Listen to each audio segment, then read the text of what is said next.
পাথরে কালিমা পরে নূর নবীজির প্রেমেতে উস্তুনে হান্নানা কাঁদে দয়াল নবীর বিরহে। পাথরে কালিমা পরে নূর নবীজির প্রেমেতে উস্তুনে হান্নানা কাঁদে দয়াল নবীর বিরহে। আঙ্গুল মুবারকের ইশারায়, আঙ্গুল মুবারকের ইশারায় চন্দ্র দুই ভাগ হয়ে যায়।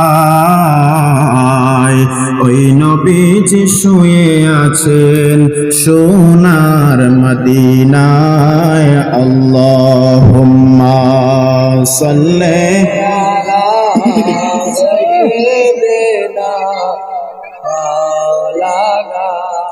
মুহাম্মদ ওয়া আলা আলি সাইয়্যিদিনা